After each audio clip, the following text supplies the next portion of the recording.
우리는 이전 학년에서 각이란 걸 배웠어요. 이번 단원에서는 각의 크기를 나타내는 각도에 대해서 자세히 알아보려고 해요.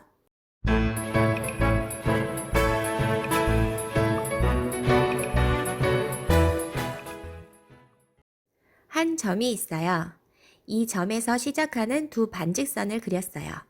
이렇게 그려진 도형을 각이라고 하고 이 각의 뾰족한 부분을 각의 꼭지점, 두 반직선은 변이라고 3학년 때 배웠었죠?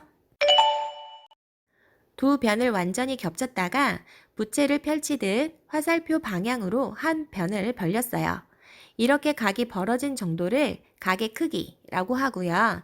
그 벌어진 정도에 따라 각이 크다 또는 작다 라고 표현을 해요. 그래서 왼쪽에 있는 각을 가라고 하고 오른쪽 각은 나라고 했을 때 가와 나 중 어느 각이 더 큰가요? 라고 질문을 하면 나가 더 많이 벌어졌죠. 따라서 나가 가보다 각이 더 크다라고 얘기할 수 있어요. 이렇게 각의 벌어진 크기를 가지고 각을 세 종류로 분류를 했어요. 그 중 하나가 바로 직각이에요. 직각은 이미 3학년 때 들어보기는 했죠. 직각은 땅에 평평하게 나란히 그은 한 변에서 하늘 위로 쭉 똑바로 선 각이에요. 따라서 똑바로 선 각 무슨 각? 하면 직각이라고 대답하면 돼요. 그리고 직각은 각의 벌어진 쪽에 지금처럼 반듯한 네모가 그려지도록 표시를 해요. 따라서 각 사이에 이 표시가 있으면 직각이구나 라고 생각을 하면 됩니다. 그리고 직각은 반대편에도 하나 더 그릴 수 있네요. 이 직각이 열심히 운동을 했어요. 그랬더니 날씬해졌어요. 날씬해지면 예뻐지거든요. 따라서 날씬하고 예쁜 각 무슨 각 하면 예각이라고 대답을 해주면 돼요.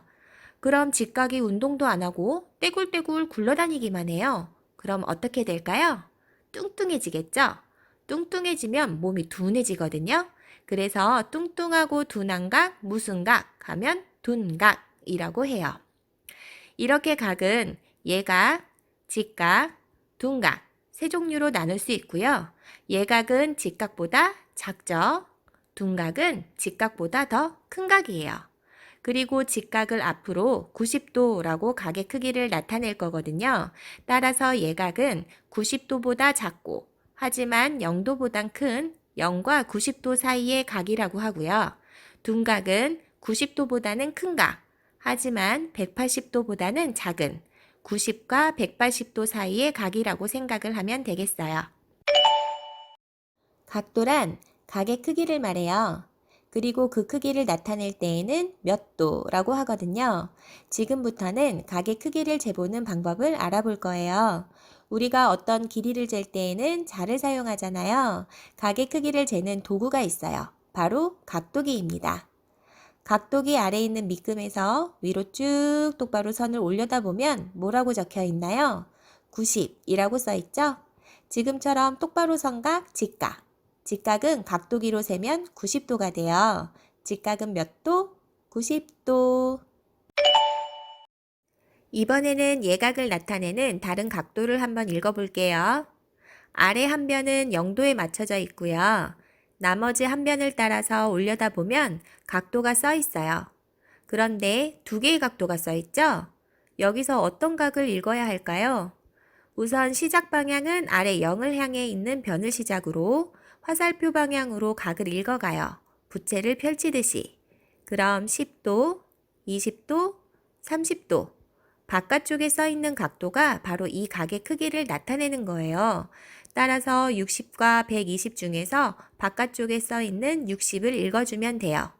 그런데 매번 어디서부터 시작이지 찾는 것보다 더 빨리 읽는 방법이 있어요.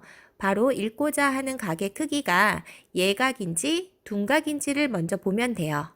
그럼 각은 직각보다 작은 예각이잖아요. 따라서 90도보다 작은 각을 읽으면 돼요. 그래서 각은 60도. 각은 그리는 방향에 따라서 반대쪽에도 똑같은 60도를 그릴 수 있어요. 이때에도 각을 아래 0을 향해 있는 변을 기준으로 화살표 방향으로 시작해서 나머지 한 변이 가리키는 숫자를 보면 되는데, 그렇게 각도를 재는 것보다 예각인가 둔각인가를 보고 각도를 읽어내는 것이 훨씬 편하답니다. 이번에는 둔각을 읽어볼까요? 각도가 둔각이니까 130과 50 중 어느 각을 읽으면 되나요? 90도보다 큰 130도를 읽으면 돼요. 이렇게 각의 종류를 먼저 알고 각도를 읽어내니까 더 편하죠. 다음 강의에서는 각도를 그리는 방법과 우리가 수를 더하거나 빼는 것처럼 각도 끼리도 더하거나 뺄 수가 있어요. 이렇게 각도의 합과 차를 구하는 방법을 이어서 배워볼게요. 다음 강의에서 만나요.